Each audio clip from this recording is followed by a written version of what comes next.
Welcome to URI's Spring Humanities Festival. This afternoon's presentation will start with a brief video about the humanities at URI. We are facing problems and challenges that do not have easy, simple, finite solutions. Machines are going to be doing so much stuff for us. The only things that are going to be left are the things that only human brains can do. And those kinds of things are taught by the arts and humanities. Studying the humanities, studying literature, drama, art, performance, what that feeds in a student is possibility. The University of Rhode Island is a really good place to pursue one's interests in an environment of opportunities. That engagement, in some way, shape, or form, becomes in part the definition of the university experience. Every area of the humanities trains you to investigate, explore. If you want to lead, you have to have a broad, interdisciplinary, open-minded approach to the world. Exploration is the foundation of everything that we do. You have to be able to think beyond the circumstances you're presently in. The critical thinking, the language skills, reasoning abilities, those are the ways that you can build a bridge between what you did before and what you can do in the future. The skills students learn in the humanities are skills that they will take into every aspect of their future life, both personal and professional. The problems that we have facing us are complicated issues that require people who move across disciplines, think creatively, think deeply. That's something that humanities provides. You're getting that methodology and the practice that'll prepare you for your future.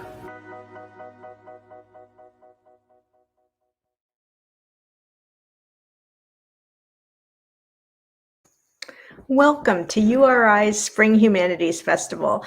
I'm Eve Stern, Director of URI Center for the Humanities. We are thrilled and honored to have celebrated author Luis Alberto Urrea as this afternoon's keynote speaker. After Mr. Urrea's talk, we will have questions and answers, so please type your questions into the chat. First, however, I'd like to welcome Provost Don DeHaze to say a few words.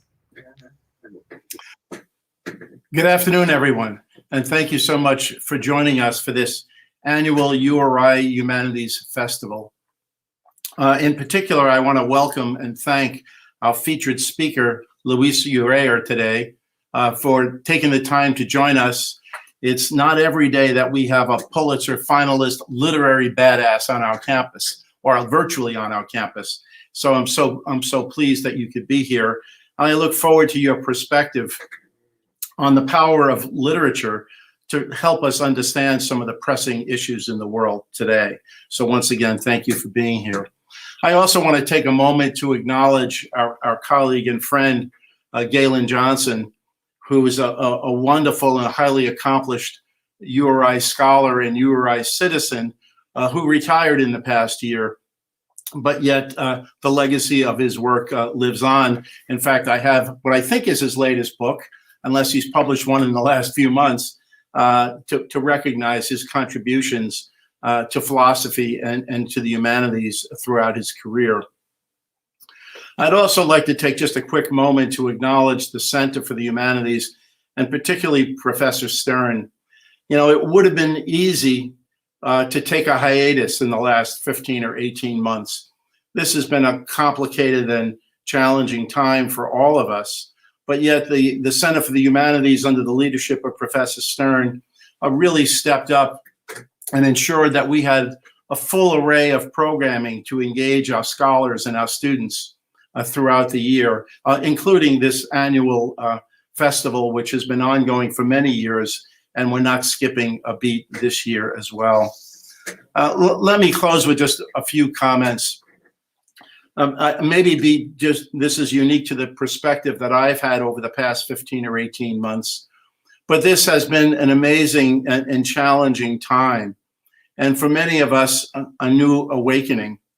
And I'm talking about the pandemic, not only for the 15 or 18 months of challenges that we've all had to face, but I think it's, for many of us, it's helped us pause and think about the world that we're living in and the changing nature of that world, not only over the last year, but over the last 5, 10, and 20 years. And that highlights for me a critical role that the humanities must play to help us really understand and navigate the human condition, to understand our place in this world, and to, frankly, our commitments to making this world a better place. I think the humanities gives us an opportunity to think about our values, our beliefs, history, literature, language, and the many ways that the human psyche interfaces with nature and the world, and the challenges that we create, as well as the ones that we can solve. I know Mr. Urrea in his writing has talked about building bridges, and I think this is a wonderful time, and the center does this so well, building bridges across the humanities disciplines to help us understand and make sense of our place in the world. So thank you for the opportunity to welcome you all and to help kick off this wonderful festival. And now I'll send it back to Professor Stern. Thank you so much, Provost DeHaze, for your kind words and your ongoing support for the humanities at URI. Before we introduce today's speaker, we'll spend a few minutes presenting our annual Student Excellence Awards and recognizing our retired colleague, Galen Johnson. Every year, the Center for the Humanities recognizes one undergraduate and one graduate student who have made exceptional contributions to the humanities and show promise in a humanities-related career. I'd like to welcome my colleague, history professor Kathy DeCesare, to present the first award. Thank you, Eve. It is my great pleasure to introduce the Humanities Undergraduate Excellence Award recipient, Anna Schneider. Anna is a professional artist. Several years ago, she decided to pursue a history degree at URI with the idea of intersecting history and art in order to enrich and to excite her urban public school students. Prior to the pandemic, she completed an internship at Providence City Archives. She analyzed Providence's early records, and she designed and created a mixed media art exhibit which focused on the contentious issue of property and the escalation of violence between the Indigenous and the English. The artwork was on display at City Hall. Recently, Anna completed her capstone applied history white paper. She researched the link between property ownership and inequitable education in Rhode Island. She argued that racially antagonistic public policy deliberately isolated African-American students in under-resourced neighborhoods with failing urban public schools. Please join me in congratulating Anna Schneider for this well-deserved Humanities Undergraduate Academic Excellence Award. Yay, Anna. Thank you very much. Thank you. It was an immense joy to be a student in URI's history department. And thank you to all my professors, and very especially to Professors DeCesare and Mather for their support, and also for the excellent applied history course that they put together that may have changed the course of my career. So thanks very much for this. I appreciate it very much. You're very welcome. Thank you so much, Professor DeCesare, and congratulations, Anna. I'd now like to welcome Professor Mary Capello from the English Department to present the next award. Thank you, Eve, and good afternoon, everyone. Dr. Elizabeth Fulk's ability to draw together diverse strands of thought and experience, and there is Dr. Fulk, and to couch them in a literary form all her own is breathtaking. She's the author of a recently defended, singularly original, creative dissertation. It's a collection of essays and microscripts that works at the crossroads of feminist and maritime studies, titled Intimate Distance and Archipelago. Elizabeth, for the power and importance of your public-facing humanities work with the Newport Middle Passages Port Mark Project, to remember, honor, and commemorate the contributions of those Africans who perished in the Middle Passage journey, and in this locale to acknowledge those survivors who built Newport and the nation, both economically and culturally, for your pioneering contributions as both a creative writer and a scholar to a new interdisciplinary field which you are helping to shape and define, single studies, for your stewardship as editor of the literary annual The Ocean State Review in the years leading up to and including its most stellar current 10th anniversary issue, for your compassionately engaged pedagogy at every level of the curriculum, including as a mentor and a model to graduate TAs. We are happy to present you with the Center for Humanities Graduate Student Excellence Award. Elizabeth, your contributions are exceptional. Your engagement and inventiveness inspire us all, and we warmly congratulate you. Thank you very much, Dr. Capello, and thank you for your mentorship throughout this process. And it's been a pleasure to be at URI and have so many opportunities to engage in different projects in the public humanities. So thank you. Thank you so much, Dr. Capello, and congratulations, Dr. Folk, on not only your award, but your recently defended dissertation. I'd now like to introduce English professor Stephen Barber, who will recognize our colleague Galen Johnson, who recently retired after a long and distinguished career as a philosopher and advocate for the humanities. Thank you, Eve, very, very much. It's an honor to introduce, thank Galen for the career that he brought to URI, about which more in a moment. I'll begin with a title that Galen himself penned, "The Past is Not Past."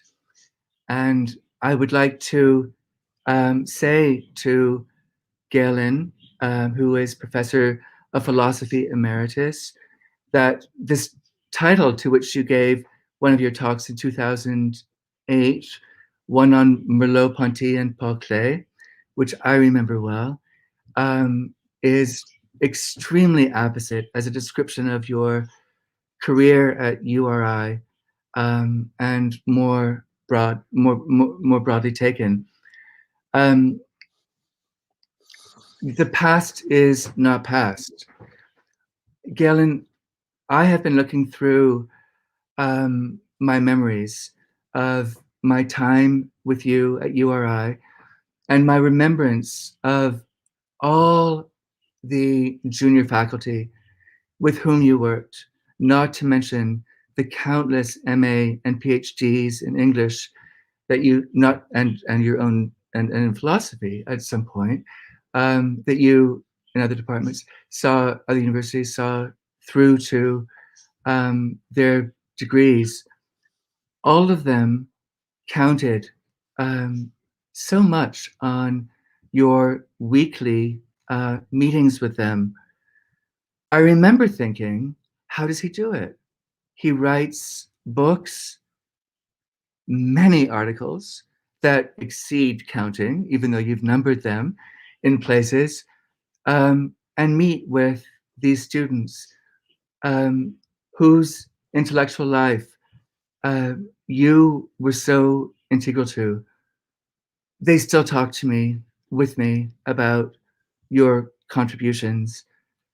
I remember first coming to URI, and you, along with Cheryl Foster, and Lynn Pasquarella, formed a kind of frightening Holy Trinity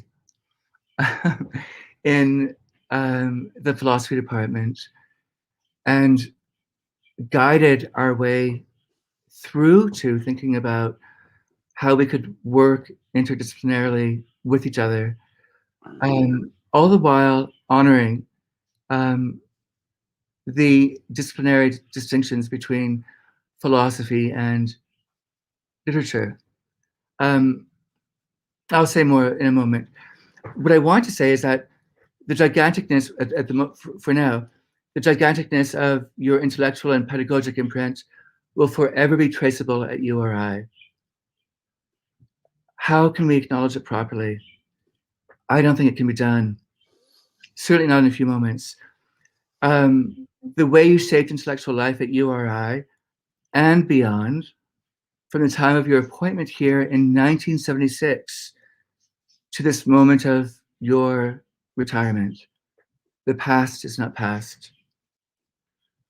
Galen is an eminent critic, philosopher, and teacher. He has published 5 books, as I say, countless articles. But of those books, I teach the last 2. I have twice. Well, not the most recent one. As Provost DeHaze remarked, that is your last one as far as I know, yes? Galen, can you hear me? Yes, I can hear you. Oh, Steve. good. Okay. Yeah. Okay.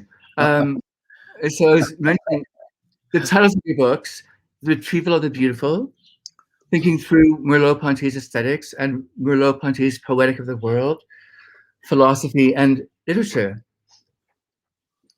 I would say that underwriting both is an instinctive stubbornness, to paraphrase Pierre Klosowski, to introduce to teaching the unteachable.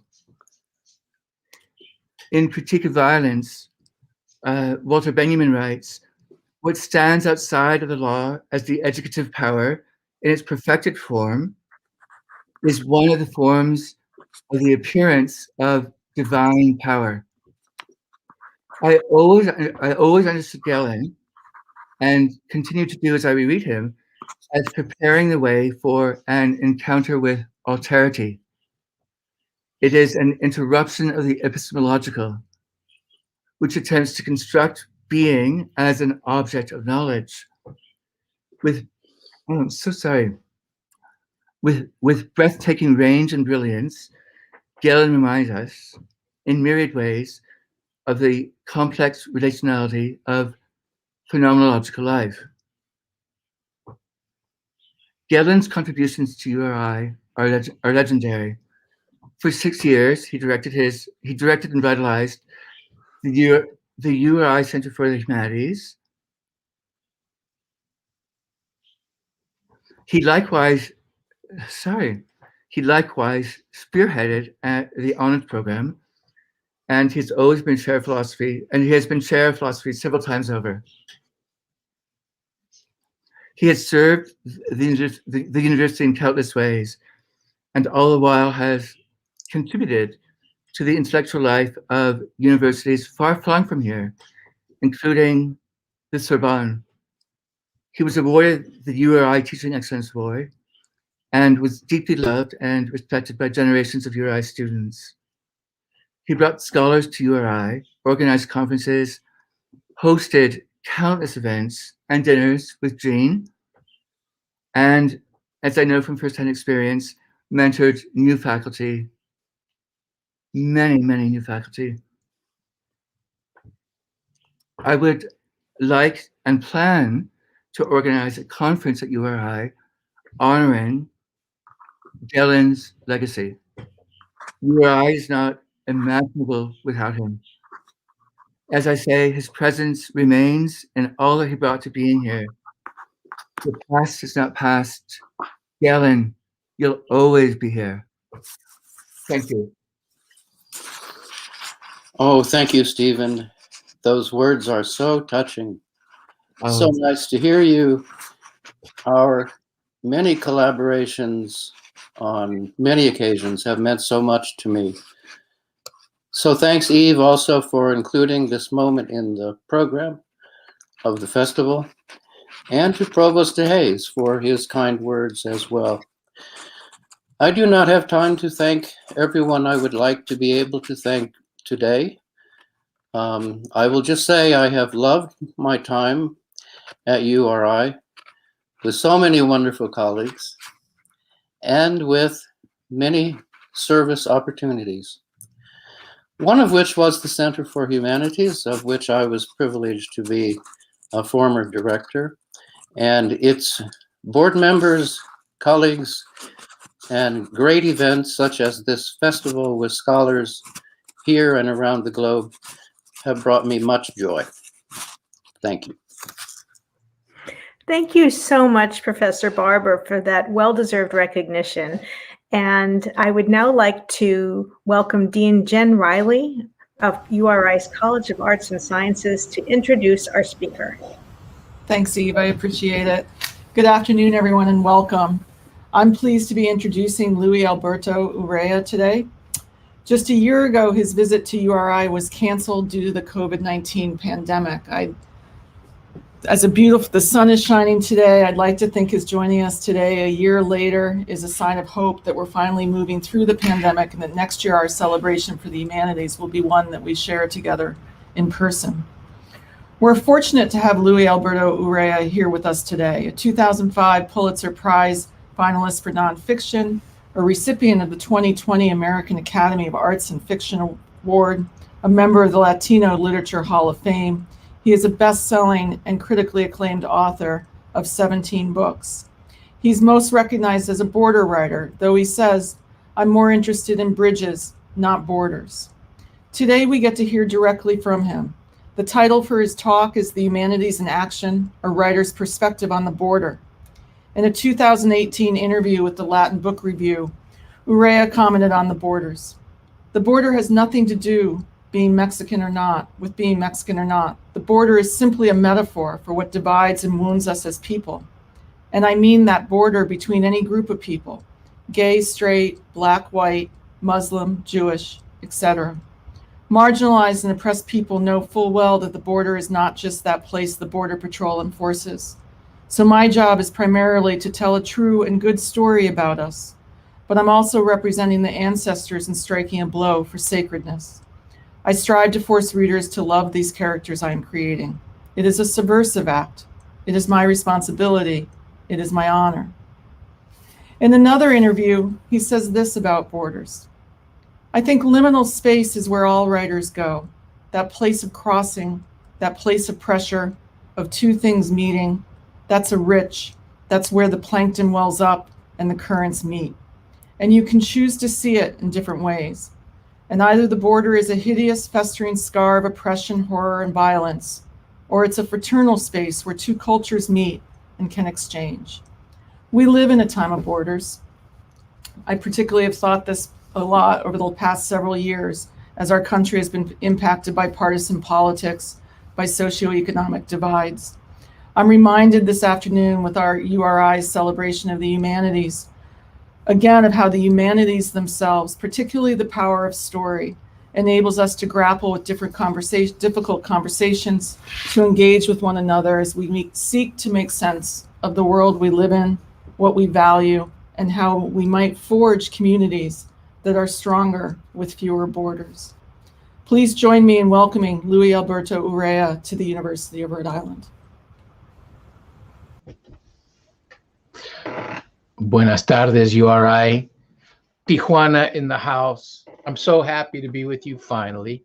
And thank you for that introduction, Jen. That was very, very kind. So yeah, I thought I would tell you a little bit about this writer's journey. Perhaps the whole issue of borders might be handled simply, which I used to end a lot of my talks with the same phrase. And then all of a sudden, Bono from U2 started saying it. So I felt like it was his. But I always like to tell audiences and readers that there is no them.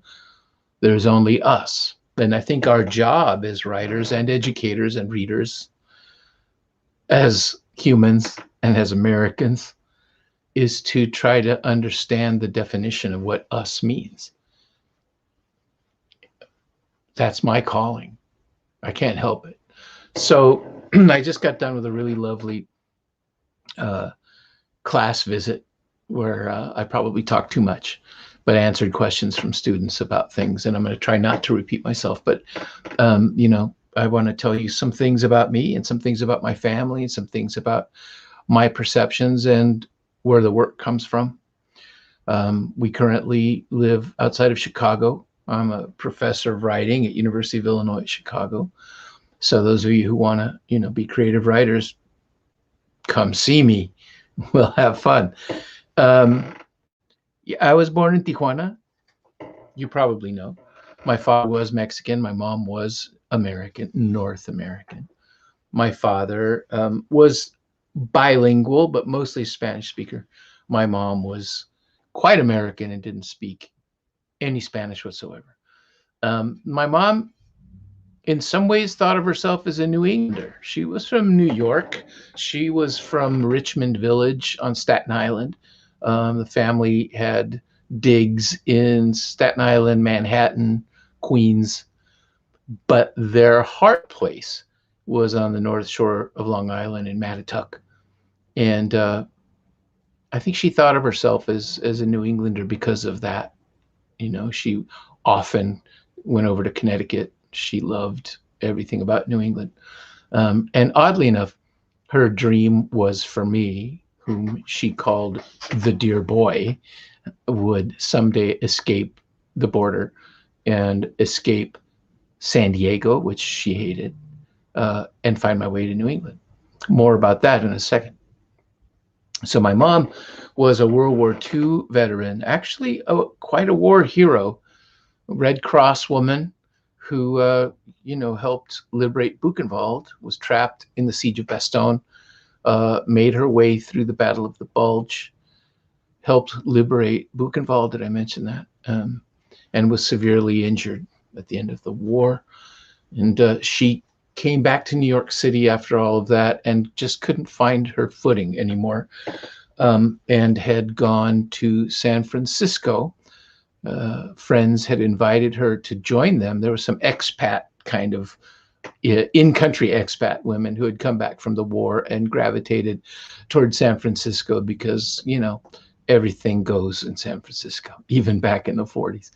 And so she was a jewelry buyer for the I. Magnin stores and lived for a time on a houseboat in Sausalito.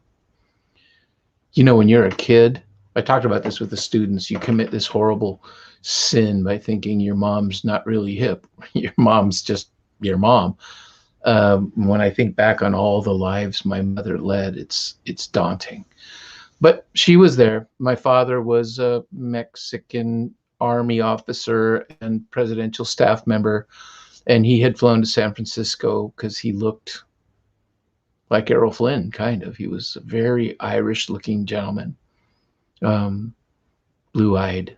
So the Mexican government sent him along with Mexican politicians to sort of ease things along with Americans. And they met and fell in love somehow. I'm not sure how.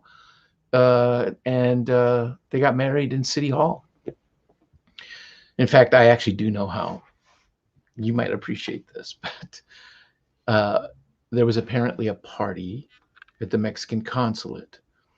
And in those days, 1940s, the Mexican consul was fishing around for American women to dance with the Mexican politicians and generals at this party. And he called the I. Magnin store and he said, we require American women to come see the generales.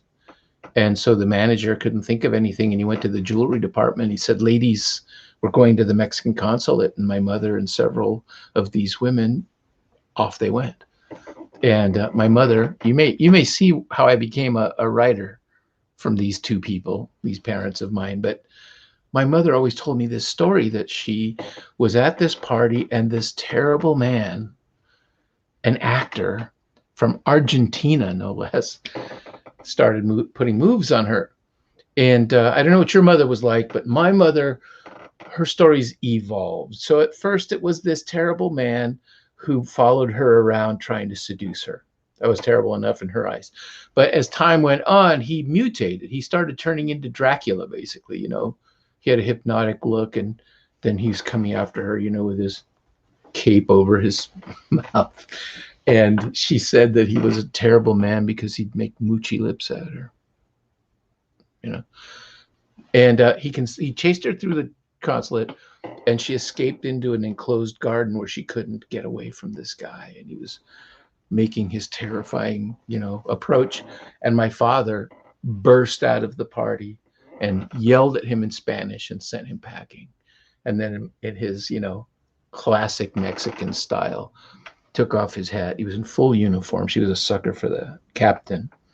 And he clicked his heels and he bowed to her and he said, "Would you like to dance with me?" And she did. And that was it. They fell in love. Somehow that led to my mother coming to Tijuana. And I was born.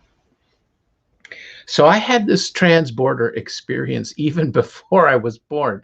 I was taken south of the border inside mom. I wish I'd been born actually in Sausalito or in Manhattan, but I was born in Tijuana. And it turned out to be a really cool thing.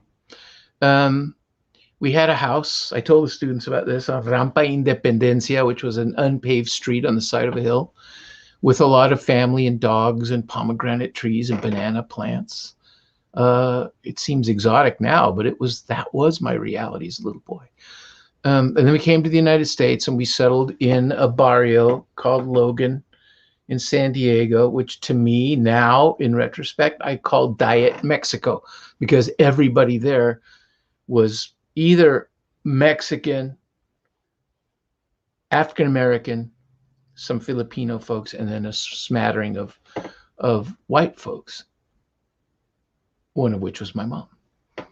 I spoke Spanish. I spoke Spanish before I spoke English. I had a strong Tijuana accent, and I didn't really fit in that neighborhood. It was part of a racial war continuing, not like today. Nobody had machine guns, but people had brass knuckles and knives and things like that. And it was a black versus brown versus white versus every combination of those three you could come up with.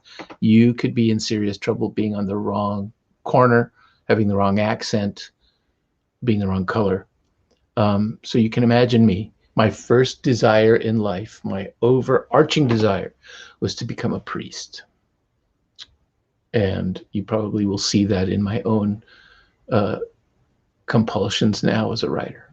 But if you can imagine, Irish-looking white boy with a Tijuana accent, dressed up from Catholic school uniform, walking about a half-mile home through the battle zone every day.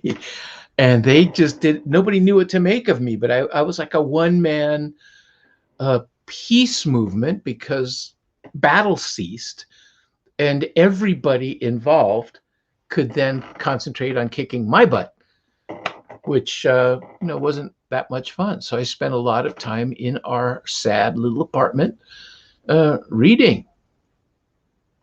Thank God for Tarzan comic books and the Batman and Superman. My parents didn't approve of this. Now, you need to understand that my parents built their own border in the middle of our apartment. Their marriage got very dicey very quickly. My mother basically owned the kitchen dining room part of the apartment. My dad felt he owned the living room part. The kitchen was the United States. The living room was Mexico. We spoke English in the kitchen. We spoke Spanish in the living room. Both of them were language fascists, and they were like a linguistic border patrol guarding the borders of my tongue. So I had to speak perfect English. My mother was from highfalutin people, and one didn't say ain't. She had a nightmare that I would somehow utter the phrase, "I ain't got none." Why? I don't know. That was a terror to her. I wasn't allowed to say yeah. I was required to say yes, mother dear, when answering her. You can imagine how well that went over with the homeboys on the street. My father, on the other hand, wanted a perfect Mexican. Habla bien. He wanted me to speak precisely with plenty of trills in my. And so I was raised twice at the same time, which I thought was hell on earth at the time, but I'm thankful for now. It was a communication boot camp and also cultural boot camp. So my mom wanted to win this war. She wanted me to be an American lad. In fact, I don't know why they named me Luis Alberto, because she wanted me to be Louis Woodward, one of her family names. And she wanted to make sure that I was American. So she did it. with literature. She began reading me Charles Dickens at night when I'd go to bed. First, second grade, she's reading me Dickens. I had no idea what she was saying. It was weird language to me, but I'd fall asleep every night to waves of Dickens and my mother's voice. And I can still remember, as I'd fall asleep, I would see ocean waves made of words. How cool is that? As I'd fall asleep. She wanted to find some way to connect more deeply with me and had the brilliant notion that Tom Sawyer was the way. And boy, Mark Twain is my first author. Absolutely. Mark Twain blew my mind. If you know San Diego, you know we don't have anything like the Mississippi River anywhere. So the Mississippi River was something so exotic. I was just like, what is that? And it was really weird to me that this man who had, in my mind, been dead 200-300 years was speaking to me so modernly. I was hooked. And then my mom switched to the Jungle Books, Rudyard Kipling. So my entry into literature was Mark Twain, Rudyard Kipling. And then I took off. Ray Bradbury, Isaac Asimov, you name it. I read everything I could get. We didn't have much money. So my mother and I would take a couple of buses on the weekends into downtown San Diego to the library. We didn't have a library in our neighborhood. And she would max out my junior library card. And I was a millionaire every weekend, 7 books. Smart. My father felt he was losing this Mexican war, though, to my mother. And he was now seeing that she was using books as her secret weapon. So he decided, hey, I'm going to go find him a book. And let me just say to you that Tijuana, not legendary as a great literary provider, especially at that time. We didn't even have a public library. And there weren't a whole lot of bookstores available, but he searched and searched and searched, and he'd go every Thursday to see his mother. He finally found something, and he brought it home. And I've told this story many times. You may have seen it online somewhere, but he was so proud of himself, and he was given to these great Mexican manly gestures, partially theater to my mom. But he came in, he said, I found you a book, mijo.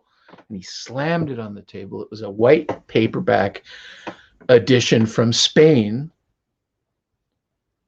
of Homer, the Iliad and the Odyssey, translated into Spanish. And he slams it down and he says to me, study this in its original Spanish. Lit up a cigarette, walked away. So I was stuck. I was hooked. Years later, I just want you students to know my university life, my professional life, Revenge of the C student. I wasn't a very great student. I was too busy being an artiste. By the time I got to junior high and high school, I was gone, baby. I was gone. I was in love with words. I did not believe people from my station in life had any chance to be published authors. To me, published authors were like Led Zeppelin. They were some gods. But I couldn't stop myself. I was so in love with it. I spent a lot of nights with Leonard Cohen and Bob Dylan in my ear. And I was reading poetry, weirdly enough, and I started writing. I was that guy in high school that had a notebook. I don't know if any of you were those people or you're doing it now. I was the notebook guy. Look, I still am. I do most of my work, at least initially, in notebooks. I've got about 300 notebooks upstairs full. So that's what I did. And I wanted to be a writer so badly, and I didn't know how I was going to do it, that I actually, in cahoots with friends of mine, because I had this wide-ranging friendships in school, and I was close to the arty types, to the musician types, and to a lot of reprobates back in the day, the let's say, enthusiasts of marijuana and LSD kind of students who would take more practical courses because they weren't going to be scholars. So we had an offset printing class and lab in our high school. Those guys actually stole paper, shot plates for the offset presses when the professor wasn't looking, stole paper, and they printed up the book I had written for me. So my first book was done in high school illegally. Awesome. Went to the university. I was the first in the family to go to university. And this story is actually about this. So two things happened to me in the university. One, I had been raised in Southern California in the 60s and 70s, and there was not once in my entire education that anybody had acknowledged that there was anybody really writing who ever spoke Spanish. There was nobody. I didn't know there were any Mexican or Spaniards. I didn't know. I knew about one book because a teacher used to talk about Don Quixote. There's a book called Don Quixote. And I, honest to God, I thought they were talking about a donkey named Hody. I didn't know what they were talking about. But in the university, all of a sudden, I was shocked. This world exploded around me. Neruda, Garcia Marquez, Alfonsina Storni. I could go on. Borges. Just where have they been all my life? At that same time, my half-brother, who lived in Mexico City, got a job with the Mexican Airlines so he could fly to San Diego free all he wanted. And he would come from Mexico City with records. There was a folk and rock music thing happening all over the world. So there was this flood suddenly of validation for that side of that border in me. That was great. But the other thing that happened was that I got to do creative writing. And I got to do it in a class format with brilliant professors. So I want you to know this story because I wouldn't be a writer today probably if it hadn't happened. Ursula Le Guin, the great science fiction and fantasy author, came to our university, University of California, as a visiting professor, lecturer to lead a workshop. And my writing professor, who had become a dear friend of mine, had a story of mine that he really liked. And so when she came, he was hosting her, and he took it to her. To tell you how long ago this was, it was on a mimeograph master, a mimeograph, wish I had one now, and he gave it to her. And she liked it, and she said she wanted to meet me. And so he called me in and he told me this, and I kind of panicked because I thought, I've never met anybody famous, and it's Le Guin. I read her books. I was kind of scared, but he said, no, we've got to go. We've got to go see her. So they had gotten her an apartment in La Jolla near the ocean, and had an upstairs apartment where she was, a dwelling. And it was a very kind of imagery-filled moment because it was nighttime, and I had to walk up these steps, one light lit up above. So it was very, going to see a wizard or something. And I knocked on the door, and the door flew open, and there was Ursula Le Guin. She was small. I don't know if you know her or knew of her much, but she was tiny, and she had a kind of a pixie haircut, going a little bit gray. And in those days, she smoked a pipe. So she had a pipe she was puffing, and she had what I think might have been a highball. It was some kind of whiskey with ice cubes in her hand. And she said, Luisito. I said, hi. And she said, come inside. And I came in, and she sat down. She was so small. It was an armchair, and she sat sideways in it. And she said, tell me about yourself. And I started talking, and I noticed that she had the mimeograph of my story. And she said, listen, I quite like your story, and I would like to buy it. And I didn't understand. I said, well, you already got it. And she said, no, buy it. I'm editing up an anthology. I would like to publish it. I thought, are you kidding?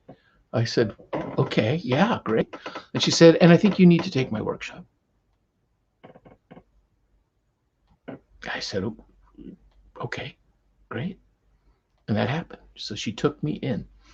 And there were several popular now science fiction writers in that world. One of them was David Brin. He wrote Sundiver and The Postman. But anyway, she brought people to visit us. She brought Toni Morrison to visit us. I mean, I don't even know what to tell you about Toni Morrison, except she was not impressed. We'd ask her a question and she would do this.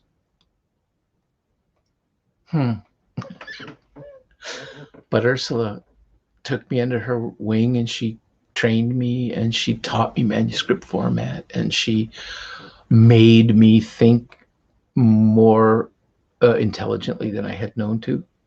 She ordered me that the next quarter I was going to take feminist writing classes. So I did, thank God.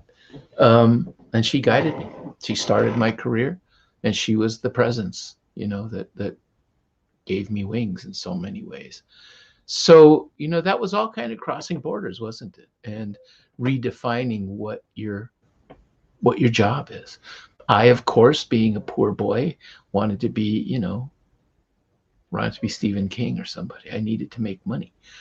But some tragedies happened in my life, and I felt compelled to revert to my old priesty needs for meaning. And I went back to Tijuana to work with the poor, which is what accidentally gave me the drive that I still have today. I try to write for witness sake. I try to write for all the things you heard in the introduction, that there is no them, there is only us. And that job I did for years. And it's the basis of a lot of things I think and I try to do. And ultimately, it got me a writing teaching job at Harvard. That same professor that hooked me up with Le Guin was second in command of the expository writing program at Harvard, and he hired me. And it was kind of a miracle because I was able to go to New England for the first time and realize my mother's New England dreams, because I now had some money that I could buy her a plane ticket and fly her out. And boy, oh boy, did she go mad back in New England. So it was nice. And I reconnected her with lost relatives. All that because I typed. And I'm so grateful for it. And I want to always represent. Always represent. There are so many things that try to divide us. There's so many things that tell us we can't be neighbors. We can't be family, you know?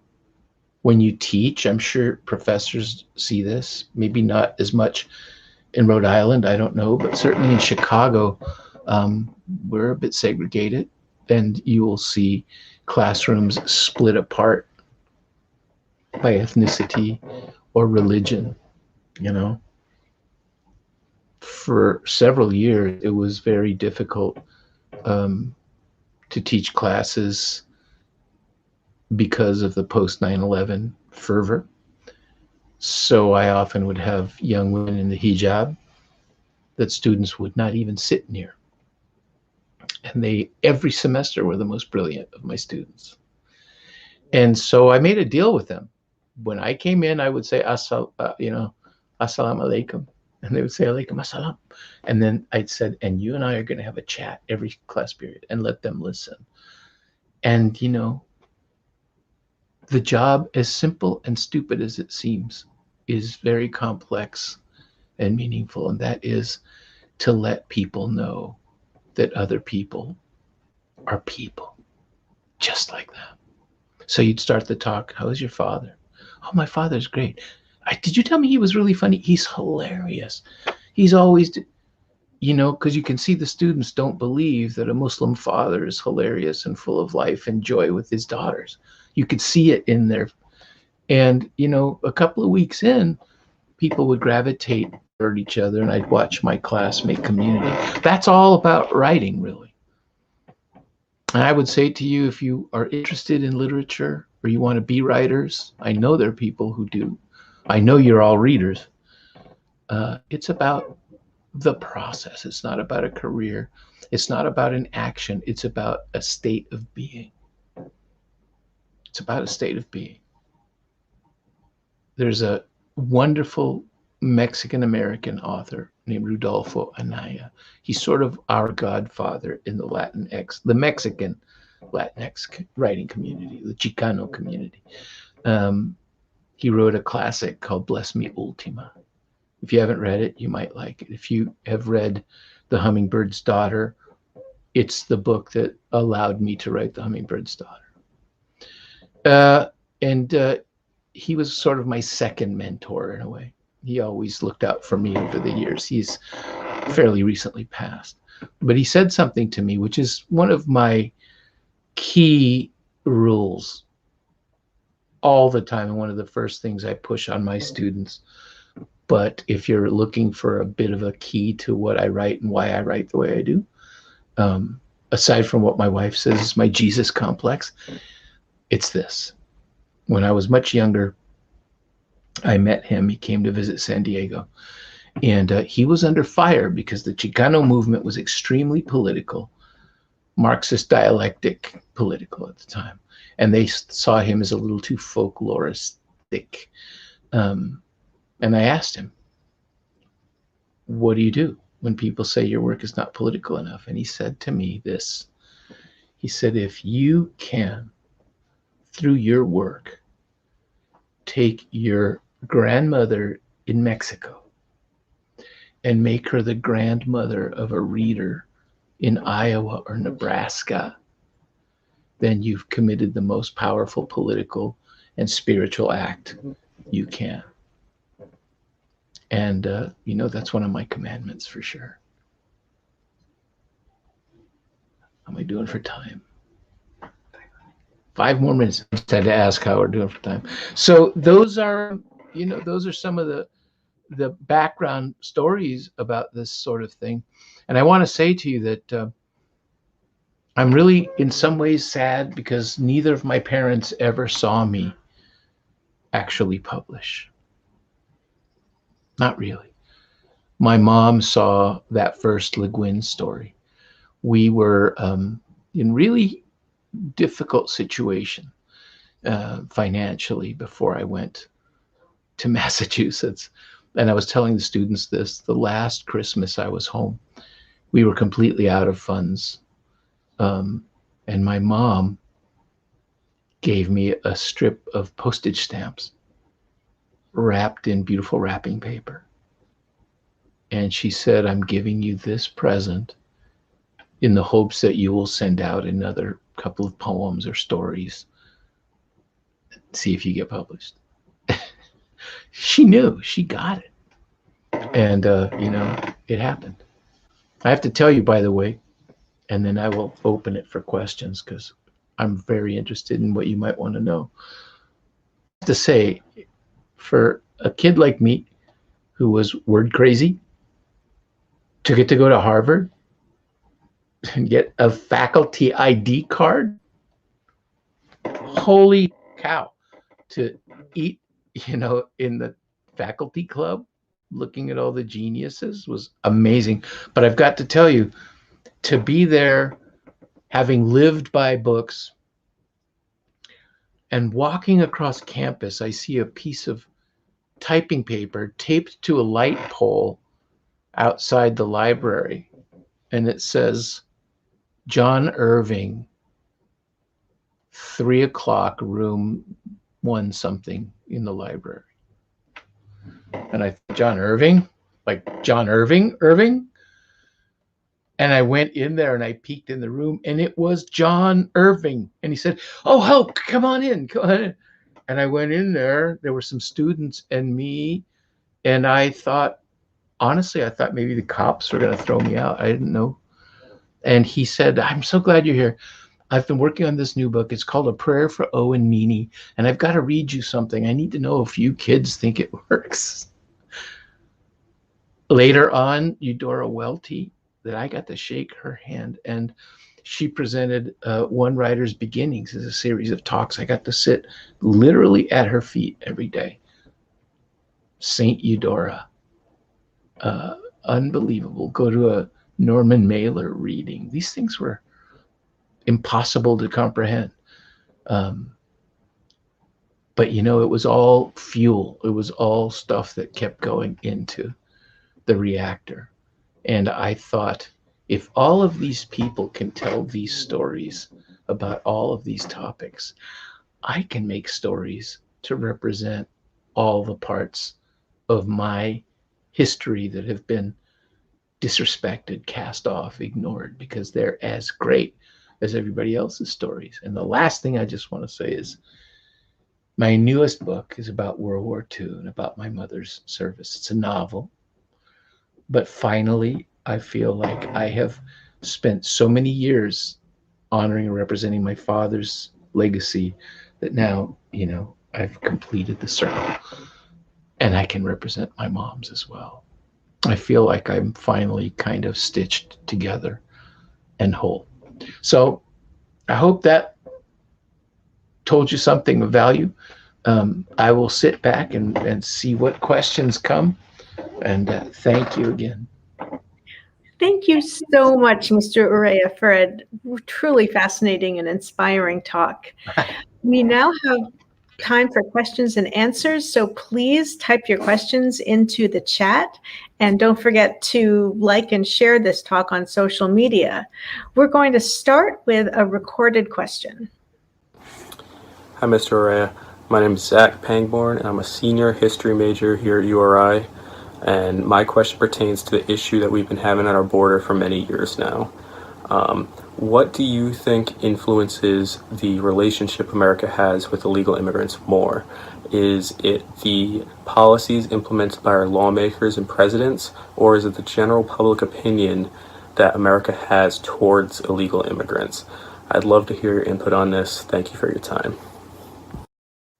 Thank you, Zach. It's a good question. Way to put the old writer on the spot, brother. I don't really know what exactly is the issue, honestly. You know, I wrote that book, The Devil's Highway, about people who died trying to get here. Those people died 20 years ago next month. 20 years. And it hasn't improved or changed a bit. It's gotten worse in some ways. So, you know, it's a strange thing. I can tell you that I have a jaded opinion about some of the hardcore policies that the government claims to have, because of course, on the back end of it, what's keeping Social Security alive is all those unwanted people who keep sending money in that they'll never get out. It's quite a lot of money that's going into Social Security. For example, they pay taxes, they pay automatic payroll deductions. You know, it's a funny game that's played. So I don't know what to think of it. I never thought I would get close to Border Patrol agents. I thought they were my enemy. Some of them may be. They've gotten a lot more hardcore now. But, you know, that we could understand each other and talk to each other and hear that, you know, again, for them, humans are humans. And one of the agents told me this. It was my supervisory agent who was training me for the Devil's Highway. But he said, you know, we are here to enforce policy. And if you don't like what we do, then vote and change policies, and our mandate will change. And I thought that was kind of interesting. He also said something very interesting to me. He said, you don't think I would enter any country on earth with or without papers if my wife were starving? I needed to feed her. So, you know, it's tough. I don't think it's an easy solution in any way. You can see President Biden wrestling with it now. So we're just going to have to wait and see. I will say this, not to be a revolutionary, but I used to get in trouble a lot because I kept getting this When I went on talk radio, big mistake. But people would always say to me, hey, my family are immigrants, man, but we came here legally, all right? We followed the rules when we came here. And I'd always ask them, really? So who stamped your papers? Was it Geronimo or Crazy Horse? You know, we're barring a precious few now. We're all migrants, immigrants here. So I'm thankful I'm not president, because I do not know what the solution is. But a lot of it starts far from our border. And lately, you know, we go down into Mexico a lot. We go to a really brilliant refugee center that's down there, and they are seeing you know, a lot of pressure. People don't know that there are thousands of Haitians. People don't know that there are Eritreans coming. You know, there are Dominicans there. There are people from places you wouldn't imagine. Muslim people. It's a worldwide thing that's happening. It's not just here.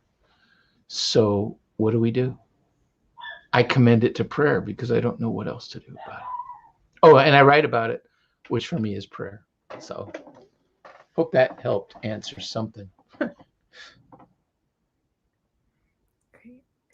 Thank you so much. And Zach, thank you for that question. We now have a question from the chat. Your work in the 1990s often depicts folk Catholicism meeting Protestantism, Pastor Von and El Dompe.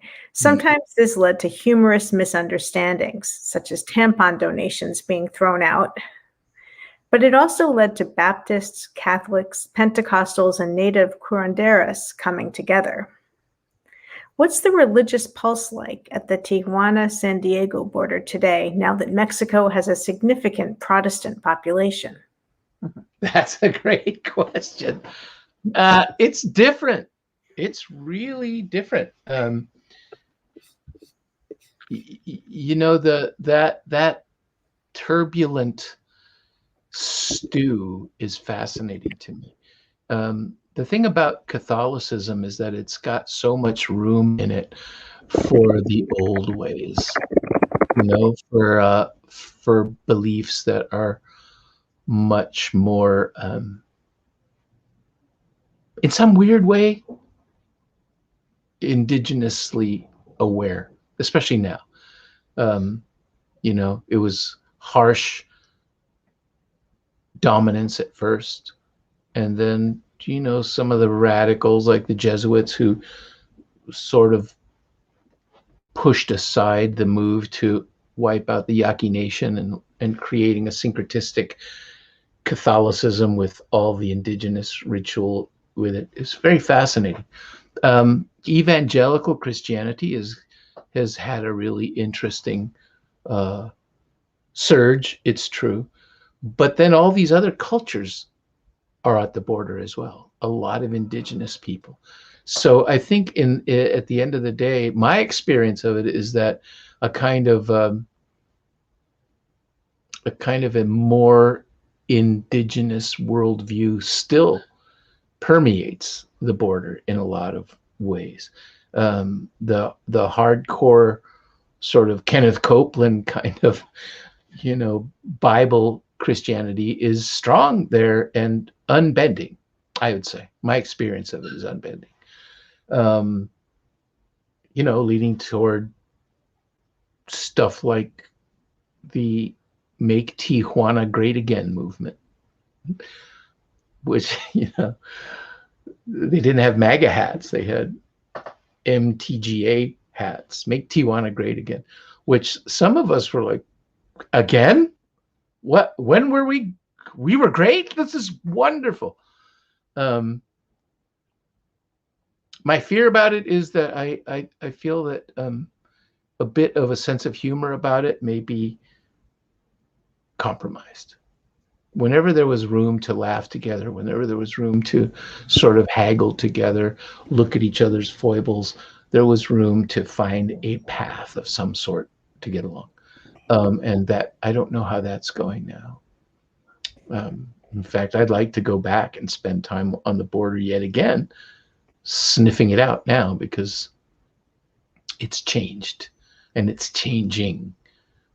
Post border wall, whatever is going to happen, it's going to be interesting. And I'm very interested in some of the tribes along the way, the Tohono O'odham people who have suffered greatly because of the wall in a lot of ways. You know, their most sacred mountain was blown up, and the subterranean water source destroyed to make room for the wall. Things like that. I don't know. So I don't really want to write another border book, but I think it may happen. You know, another go observe. I try to go learn what I can and come back and tell you what I've learned, but I don't consider myself an expert. I'm just watching. Thank you very much. We now have another pre-recorded question. Okay. Hi, Mr. Urrea. My name is Isabella Ursini. I'm a sophomore health studies major. And a question I would like to ask you is pertaining to a quote on page 134 of The Devil's Highway. It was the U.S. government and its racist hatred of good Mexican working men just trying to feed their families. Do you believe the current situation at the border reflects a feeling of hatred towards immigrants similar to how they were treated when you first published the book? Do you believe we live in a period where we are treating immigrants with more kindness or hatred? Thank you so much. Thank you. That's a great question. Well, I don't want to make anybody mad, but under Stephen Miller, oh, hell yeah, it was hatred. Yes. And it was much worse. Yes. Now we're trying to not do that. So, you know, it's just people have their reasons. You know, they have their beliefs. They have their reasons. I don't personally see tides of maniacal hatred right now, but I know that there are people that are really angry and really upset about them. So, you know, we'll see. We'll see. But yeah, I think we had a period of actual toxic, punitive hatred, and people witnessed the children suffered actual medicine recognized torture. Little kids. Not good. That being said, I want to just say to you that since that book came out, just think about this. I mentioned this earlier. That event happened in 2000. So 2001. So there's been a lot of water under that bridge. And historically, I think what we're finding is that the migrant wave is not necessarily Mexican now, is it? It's all of that triangle. It's Central American largely. It's indigenous largely. And the vitriol has moved down into Mexico against those others. So at the time, yeah, I was pretty ticked off and ranting, but I was right in a certain way. I overspeak sometimes to make a point. It's just a rhetorical thing you do. But the issue is almost always the other, whatever that means, the other.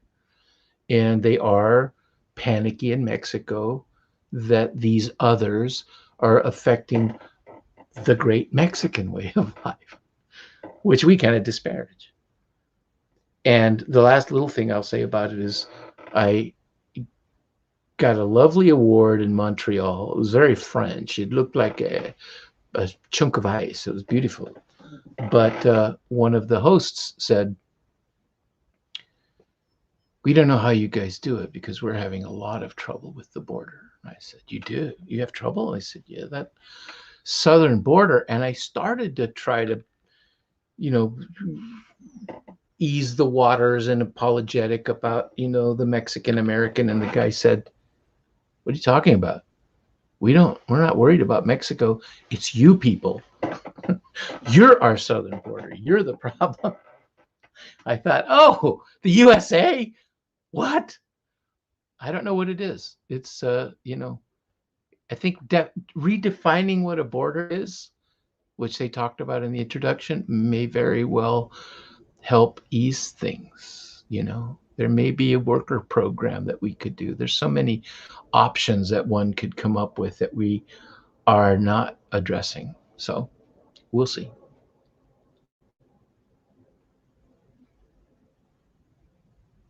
I can't hear you. For your response. We have another question that's come in from the chat. Could you talk more about your work as a relief worker in Tijuana and how it influences your writing? Ooh, yes. The tragedy I alluded to was that in my senior year in college, my father was killed by Mexican cops. My father had been a Mexican army officer and federal judicial police officer and presidential staff assistant. And he was killed gruesomely and horribly. And the Mexican police made me buy his corpse. So I'm not an apologist for the Mexican government in any way, just so you know. And I had to finish school. I was trying to finish my senior year of college, and the piece I wrote was about my father's death, and that's what Le Guin published and took me under their wing for. So I got done, graduated, was trying to find some meaning in life. I was having trouble with it. I could no longer cry. It took me years to ever cry again. While I was burying my father, it was such a harrowing experience dealing with the cops and all that stuff that I forgot how to speak English for a day or two. It's very weird. And I wanted to find some meaning again. And the pastor who ran this organization was quite famous in Southern California. He had helped set off the Jesus movement when all the hip new Jesus people happened. And I wasn't that interested in it, honestly. I had drifted pretty far from Jesus people at that point. But I wanted to meet him. And I went down and met him. And we just hit it off. We just loved each other right off the bat. He was a war veteran like my mom. And he was watching me. And I had some kind of Pied Piper vibe going on because everybody in this group, they were Baptist people who many of whom had gone to New Tribes Mission School. It had nothing to do with me. And, they would go to the orphanages and people didn't speak Spanish and they would, try to hablar español con acento muy feo. And the kids would look at them, and they did that. I don't know if people still do it, but, Protestant missionaries back in the day, this was a long time ago, but it was very post Joni Mitchell, pioneer dresses to the floor and acoustic guitars and leading all these children, solamente en Cristo, solamente en él, la salvación, hey, se encuentra en él. And all these little kids just sitting there, they didn't know a word of English. And they were like, what is up with this? And I'd watch them sort of laughing, but they were going to get chocolate milk and a donut. So they would come to the Bible study. And believe it or not, and Vaughn was watching, I was looking around. Now I was in a neighborhood, honest, 8 blocks away from my grandmother's house where I started my life. Right in the next neighborhood from Colonia Independencia. And I was looking around at all the kids, and I looked down on the floor, and there was a little girl there with my same exact coloration. And I looked at her, she looked at me, kept watching the singing, and I looked back at her, and I thought, wow, she's got that slightly droopy eye like the Urreas do. It's interesting. Look at that. She's got cheeks like we do, big plump cheeks. And she's looking at me, and I looked at her, and I remember I went like this to her. She went, yeah, a tough little kid. And then it hit me. I thought, oh my God, I think this little girl is my niece. I think one of my uncles has been over here. And I went and started talking to her, and she could not believe I spoke Spanish. And when it was time to leave, she wouldn't let me go. She was holding my fingers, begging me. And it was about 10 at night, and we had to get back to San Diego. And if I didn't get in the vans, I might be stuck there for a week. And she put what I call the orphanage boot on. She sat on my feet, and then other kids sat sideways, and other kids sat in the back. So I had 6 kids on my feet, and I couldn't move. And I begged her to get off of me, and she wouldn't. So I said, look, I will come back. I'll see you next week. I promised. Let me go. And so they reluctantly let me go. And I went outside, and the pastor was waiting for me. And he said, what did you say to that child? And I said, I told her I'd be back, so she'd let me go. And he said, don't you ever lie to one of my kids again, because that girl will wait a week for you, and you won't show up. And she'll wait 2 weeks for you, and you won't show up. And she'll wait a year for you, and you'll never come back. And she will wonder for the rest of her life why she wasn't worth you making good on your word. That's the kind of damage you just did to that child. I was convicted. I crawled into the van about that high, had to come back the next week. And that's when he was watching me. And he said, you're good with Spanish. I said, I'm from this neighborhood. No, you're not. I said, I am. Spanish is my first language. And he made me his translator. So as a missionary / relief worker, I was the ears and the mouth, which automatically leads you to the writing, as far as I know. And that's where I realized witness is the thing. And he told me one day, he said, you know, nobody who lives here among garbage pickers like you do writes books. You should think about it. So that's how it happened. But you know, I sat in on medical exams. I buried the dead. I brought water. We did food. We organized games. I talked to the children. I brought problems to Vaughn. I helped wash children. Women washed girls, and men washed boys. Anything you can imagine is what we did. There's 2 books about it if you're interested. Oh yeah, you read Across the Wire. But anyway. Great. Thank you so much. We now have another recorded question. Mr. Urrea, first, I would like to thank you so much for taking the time to come speak with us. And I really wanted to mention that I enjoyed reading your book, The Devil's Highway, last semester for Dr. Stern's class on immigration. So my question to you is kind of more so a personal opinion question. I am aware personally that the Biden administration is censoring media coverage of conditions at migrant facilities in Texas.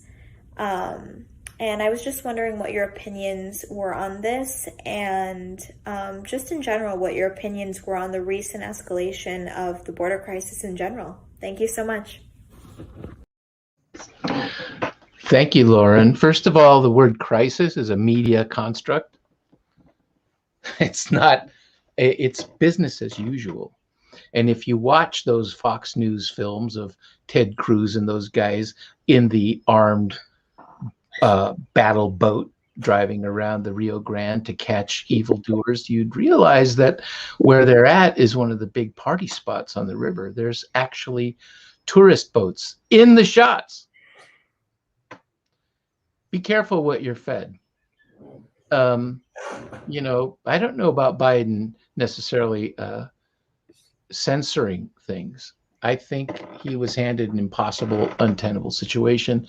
You know, we are working as a government really fast, I think, to try to reconnect the kids. But, you know, there's no way for what's happening on the border now to look good or to feel good. And I don't know that there's an easy solution. You know, they're opening hotels, they're opening centers, they're opening military bases, trying to have some more humane treatment. But you know, the thing that's happening with the children is heartbreaking and terrible. And you know, I think in some ways he can't win because they're coming because they think he'll be kind. Now what? So you know, I'm super glad that I'm not on the administration or any administration, because I think I'd shoot myself at the end of the day. To see children suffer in any way is unbearable. And I do not know what that solution is. If I did know, maybe I'd be president.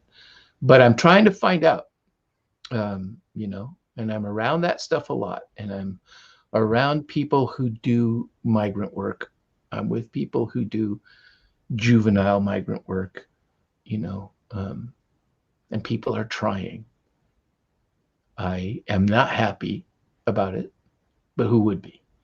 But even, you know, even my former nemesis and sometimes pals in the Border Patrol, you can see them saying, I'm a dad. I don't want these kids to suffer.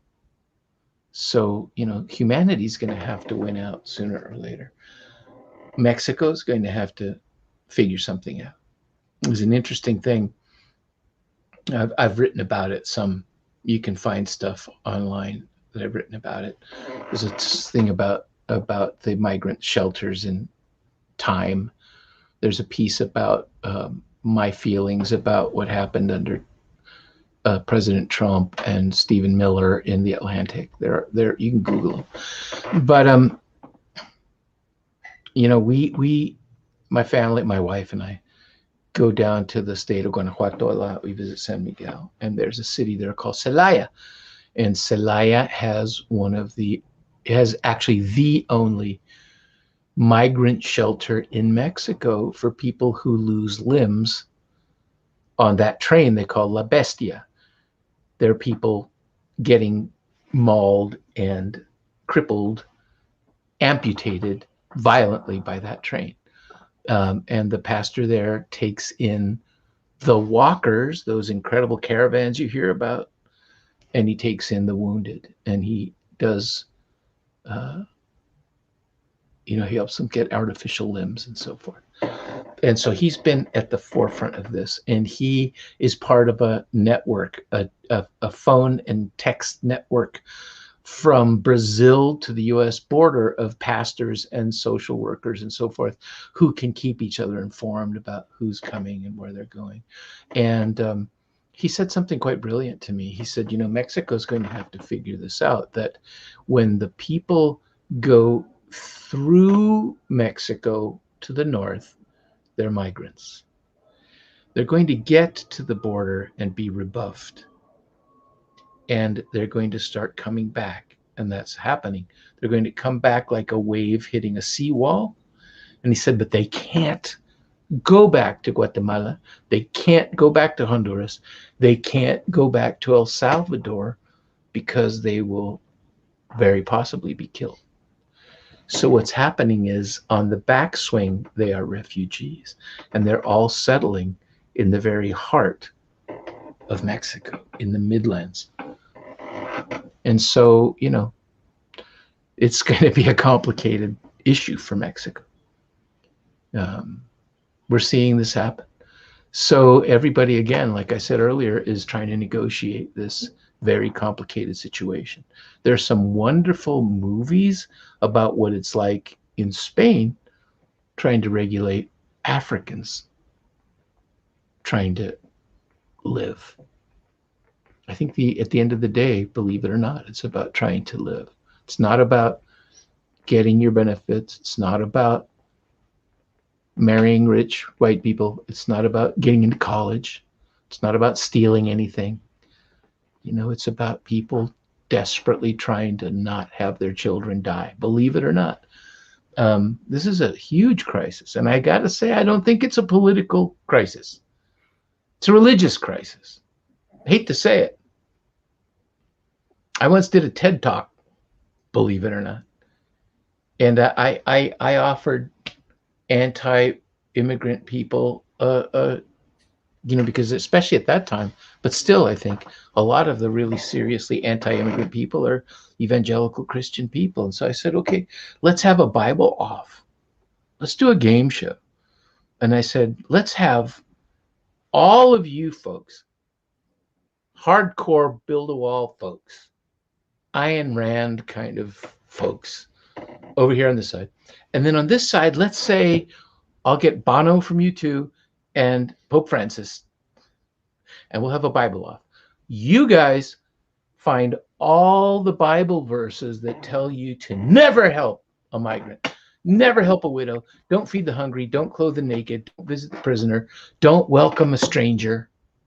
And you guys, Bono and Pope, you tell all the Bible verses that say just the opposite. And I'll buy a new Hyundai to the winner. And you begin now. Oh, sorry.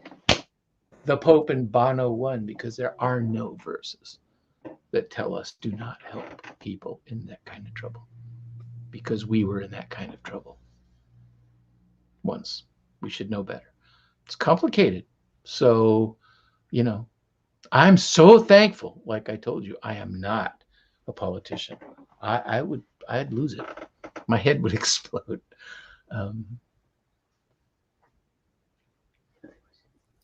Thank you for your insights on that really important question. Although we're close to the end of our time, we have 2 questions we really want to fit in.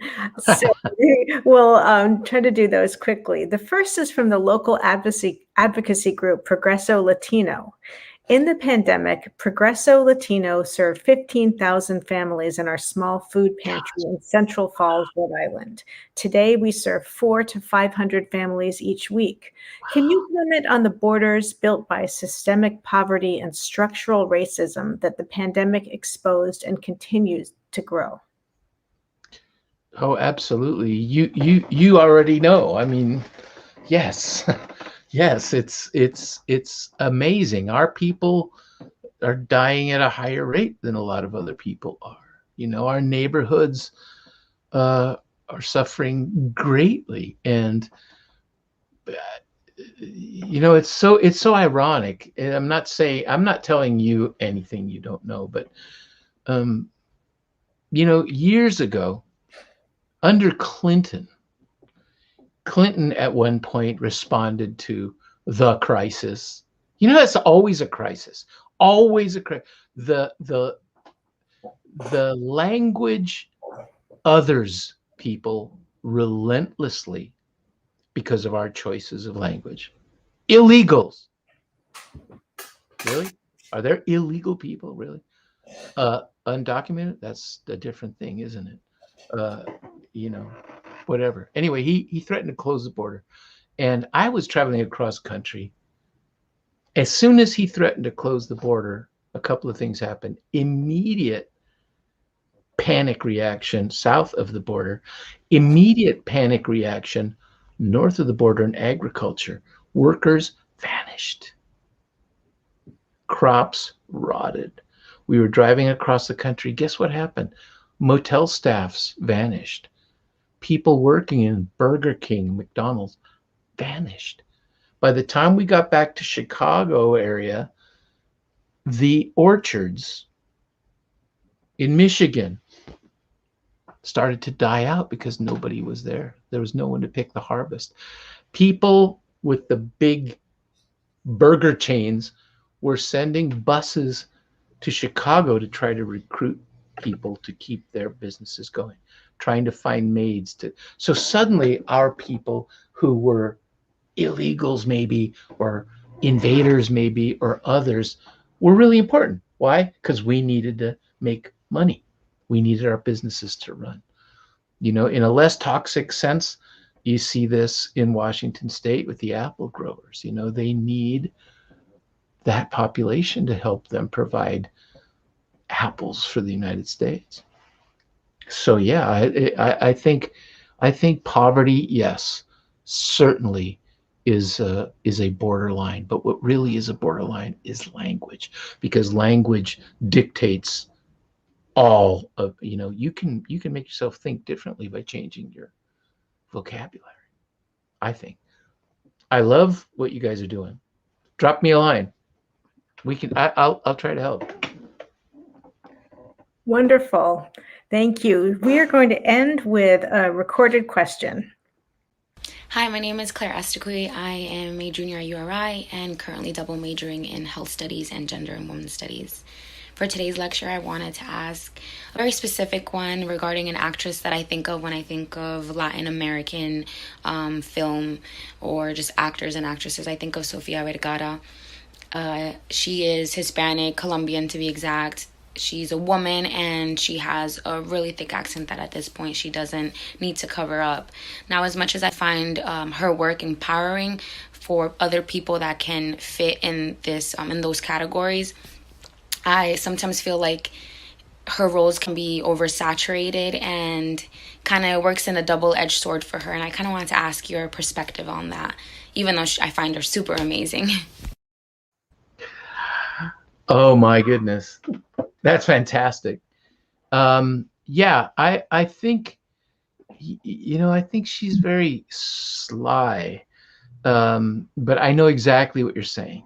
I think about Shakira, right? When Shakira was younger and she was this incendiary poet, lyricist, wrote these heartrending songs and had, a Middle Eastern as well as a Colombian upbringing. So she did, music of such richness. And then, she came to the United States and now her hips don't lie.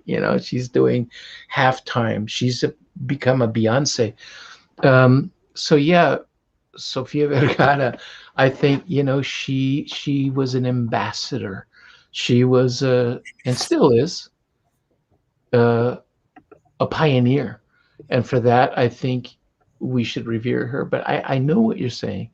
There's a certain part of our expectations on us to be minstrels, to play things up. And other people have different takes. And I think they are, in some ways, sprouting from her example. Eva Longoria, for example, politically connected. America, her politically connected, tough feminists, movers. And all of them, I think, use their positions and what power they have accrued to help others. So in that sense, I kind of consider those women politicians. I think they're doing a huge and fascinating work with what they were allowed, because they have been turning the dial and changing what they are allowed more and more and more. And of course, there is no them, there is only us. They do it for all of us. So I appreciate what they open up for me as well. Mr. Urrea, we cannot thank you enough for a wonderful, wonderful talk. I'm sure I'm not alone in saying I could listen to you talk for hours, and I wish we had you for hours, but we have to let you go. So thank you so much for being with us. Thank you to our audience for all the great questions. I'm sorry we didn't have time to answer every question. Please follow the Center for the Humanities on social media and join us for more humanities programming later this month and next fall. Have a wonderful evening.